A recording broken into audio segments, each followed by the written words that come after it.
Hola, ¿cómo les va? Bienvenidos y gracias por acompañarnos. Estamos ya prácticamente cerrando esta Semana Santa. Bueno, no, todavía nos queda mañana, ¿no? Que es el sábado de gloria, pero finalmente estamos casi, pues cerrando también el ciclo de vacaciones. Así es que les doy la bienvenida a todas y a todos ustedes. Muchísimas gracias por ser parte de este canal, por apoyarnos, por suscribirse y por aguantarnos durante toda esta semana de vacaciones también. Y ya el lunes próximo estaremos totalmente en vivo para todos ustedes a través de todos nuestros canales, tanto del Philip, el Alarido y todos los de Productora 69 y nueve y también con el Rod, que él no se fue de vacaciones, por cierto. Oigan, pues miren, hoy quiero platicarles una historia que ahora resulta que tiene dos caras, como todas las demás, pero durante muchos años, de hecho miles de años, nos han contado una sola parte y se nos ha explicado y se nos ha dicho que una persona, híjole, ha sido el gran traidor, no solo de una persona, sino de la humanidad. Y nos referimos nada más ni nada menos que aquel nombre que nadie quisiera tener, que nadie quisiera llevar, que nadie quisiera ser comparado, bueno, con el famosísimo Judas Iscariote. Aquel Sí, el mismísimo que vendió a Cristo por 30 monedas de plata. Fíjense nada más lo que son las cosas. Y durante mucho tiempo, bueno, el famoso beso de Judas, nadie quiere darlo, nadie quiere traicionar a un amigo, nadie quiere hacerlo muchísimo menos por dinero.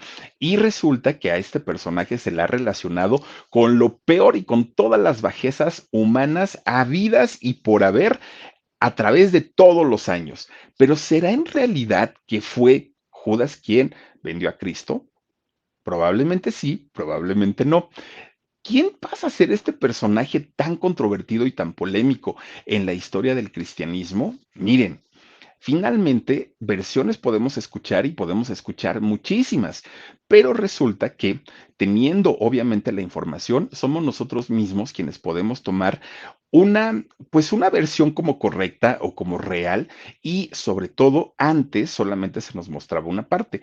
Hoy afortunadamente tenemos mucha información de la cual nos pone a pensar y nos pone a pensar de una manera tremenda.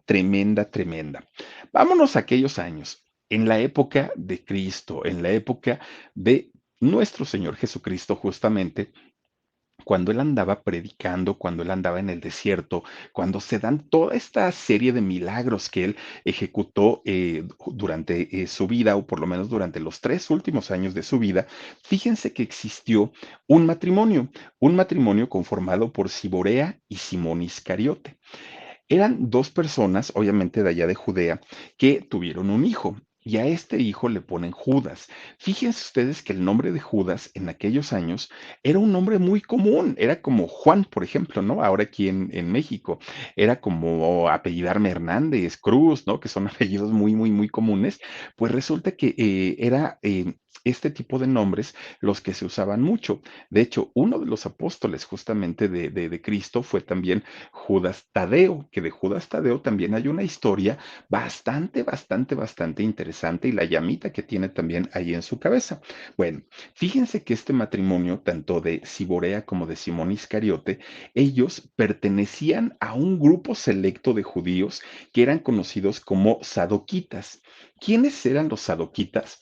Los sadoquitas eran un grupo de judíos de alcurnia, de gente de mucho dinero, personas muy preparadas y que pertenecían a la clase social alta en aquellos años o en aquel momento. Podríamos decir que era una familia aristócrata.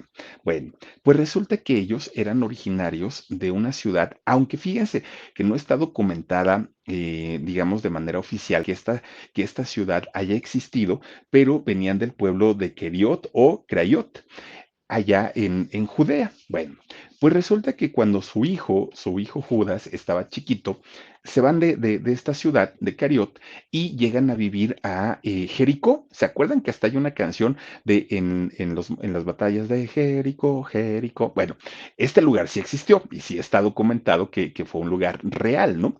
Bueno, pues se lo llevan a vivir allá al pequeño Judas en este lugar. Ahí es donde finalmente pasa toda su infancia, toda su adolescencia y ya siendo una persona, pues digamos, con capacidad para poder trabajar, porque además de todo, fue un muchacho muy preparado, mucho, mucho, muy preparado.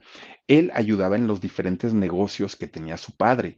Entonces, pues digamos que el dinerito nunca le faltó a Judas, hasta que de repente un día, siendo Judas jovencito, alguien le habla que había un personaje que en el río Jordán, de allá de Israel, pues estaba bautizando una persona. Y esta persona era Juan el Bautizante o Juan el Bautista. Resulta, fíjense ustedes que siendo Judas un hombre muy culto, un hombre muy educado, un hombre bastante, bastante refinado en comparación a la gran mayoría de la gente de allá de Judea, que además de todo, eran muchos de ellos eran pescadores, eran carpinteros, no había como estas empresas, ¿no? Ahora enormes, casi todos eran oficios. Judas no, ese era un hombre demasiado preparado para su época.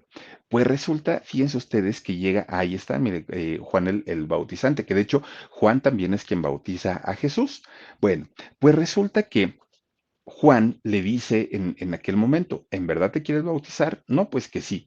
Es que yo noto algo en ti, le dijo Juan.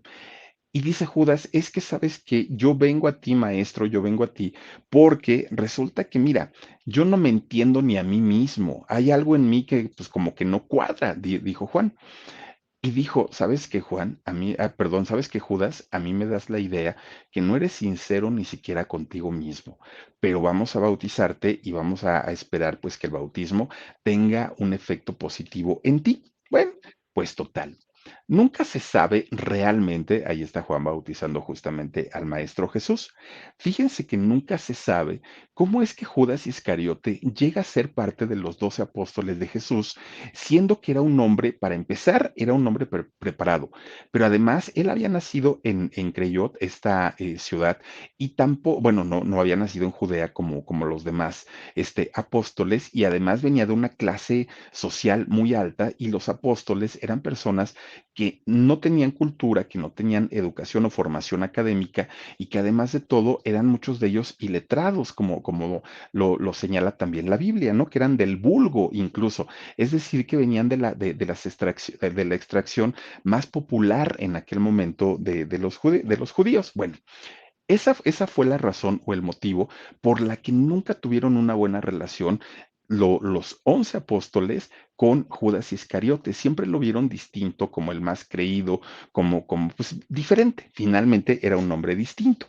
Miren, ellos nunca tuvieron relación, ¿no? Los discípulos. Los 11 sí, porque los 11 habían sido pescadores, habían sido, bueno, a excepción de Mateo, que había sido recaudador de impuestos, pero los demás habían sido pescadores, gente muy, muy, muy humilde. Pero resulta que Jesús, sabiendo la preparación que tenía Judas y lo bueno que era para los negocios, en este caso los negocios que manejaba de su papá, le da como para que se encargara las arcas o lo que iban juntando y que les daba a la gente como, pues digamos, como limosna para poder ayudar a los pobres.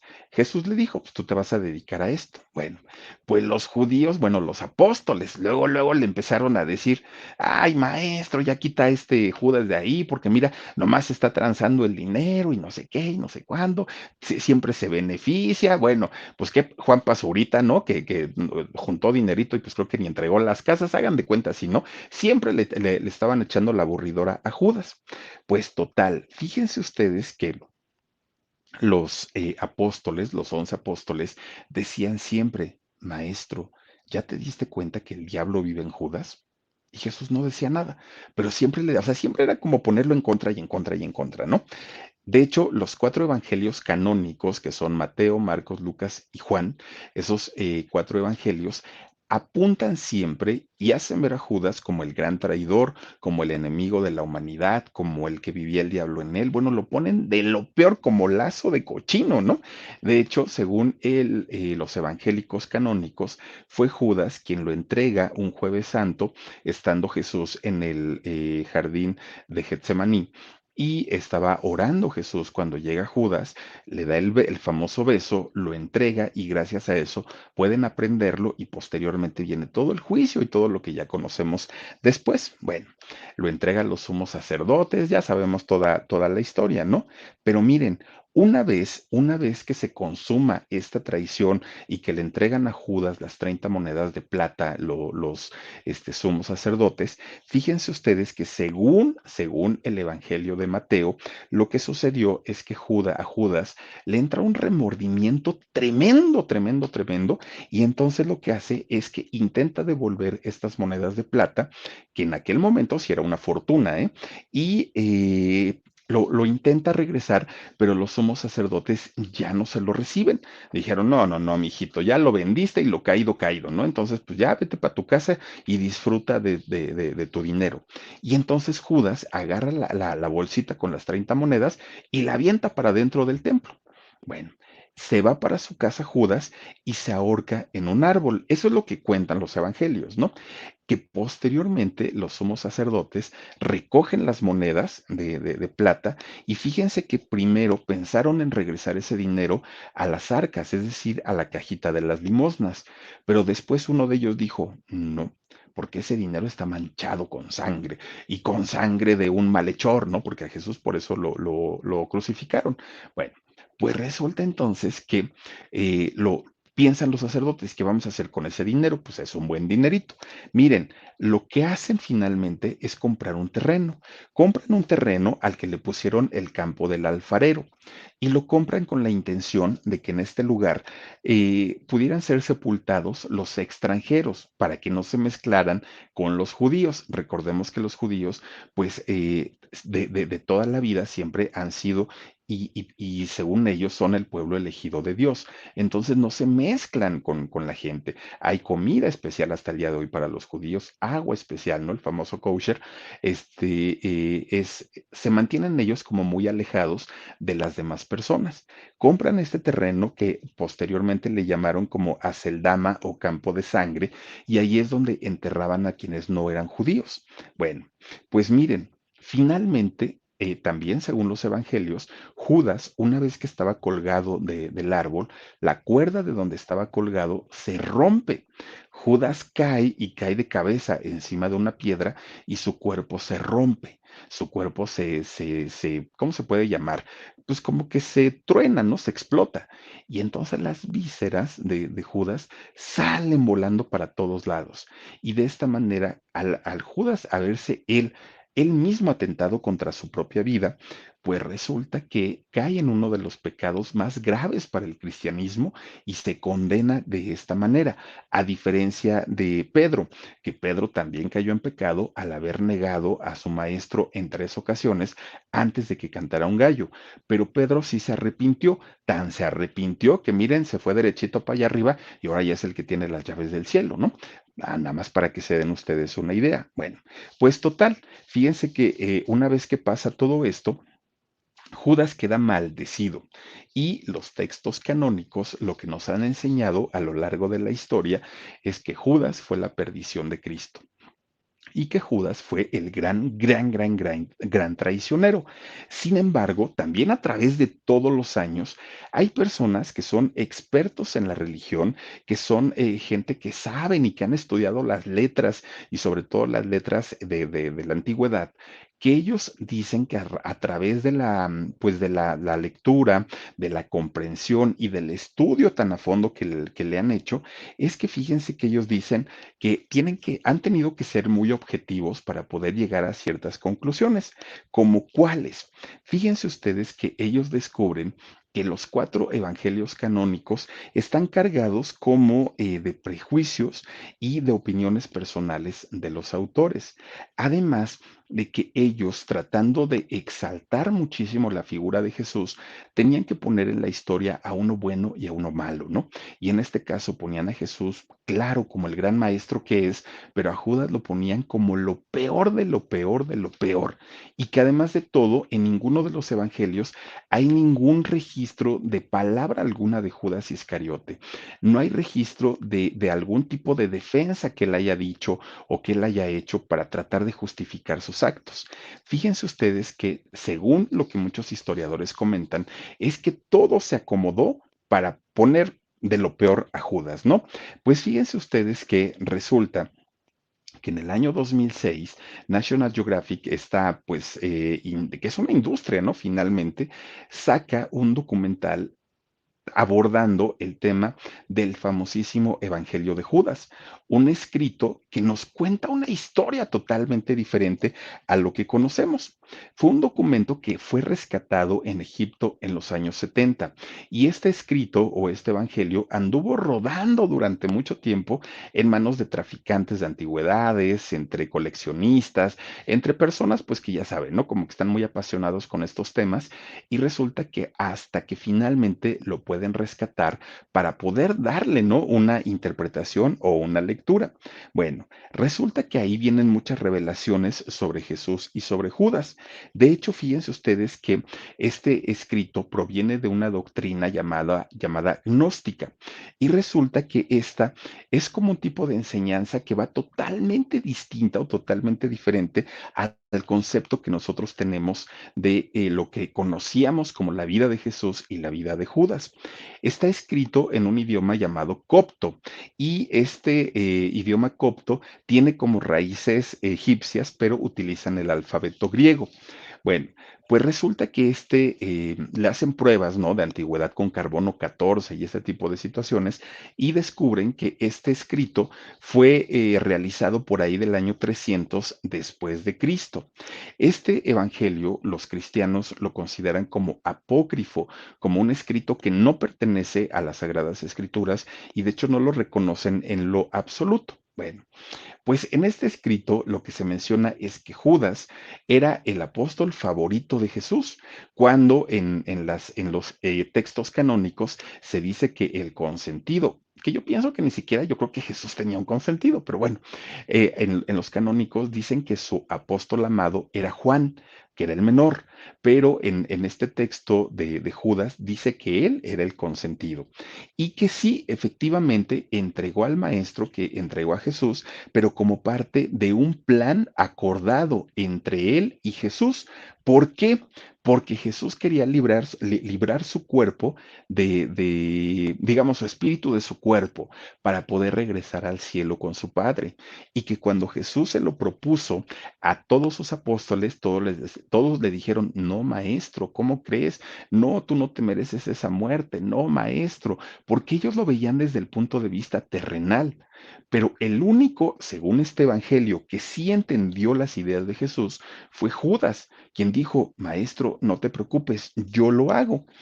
Jesús y Judas, según lo que menciona este evangelio, es que compartían incluso información que no tuvieron los demás apóstoles, porque los demás apóstoles eran más humanos, eran más terrenales y por consiguiente, pues no entendían de lo que se trataba todo el proyecto de vida y muerte de Jesús. Bueno, a fin de cuentas, pues según el Evangelio de Judas, Judas nunca traicionó a Jesús y solo ejecutó un plan ya acordado por los dos y que Jesús había elegido justamente a Judas como el favorito y como el que tenía la gran oportunidad de poder hacer que su cuerpo se liberara y poder regresar al reino de los cielos. Fíjense nada más, ¿no? Que era una labor sumamente importante. La iglesia nunca ha dado por aceptado este texto como fidedigno. Ellos dicen que no, pero porque dicen ellos, no, no puede ser posible, porque este texto se escribió entre 150 y 200 años después de que murió Jesús. Pero resulta que el documento que tiene National Geographic, dijeron los clérigos católicos, dijeron, además, ese texto es una copia que data del año 300 después de Cristo. Entonces, pues como que nosotros no confiamos tanto en eso. Miren, está bien que lo hayan hecho, pero lo único que sucedió es que con esto la Iglesia Católica confirma que sabían de la existencia del Evangelio de Judas, pero no lo habían tomado por bueno. Ellos dijeron pues que no servía, que era apócrifo y pues que hasta ahí las cosas quedaban. Ahora, fíjense ustedes, ¿qué fue lo que pasó según el Evangelio de Judas? Lo que resulta es que el maestro le había pedido justamente a Judas que efectuara todo este plan de venderlo, de ofrecerlo a los sacerdotes para que posteriormente se cumplieran las escrituras, Cristo pudiera ascender al cielo.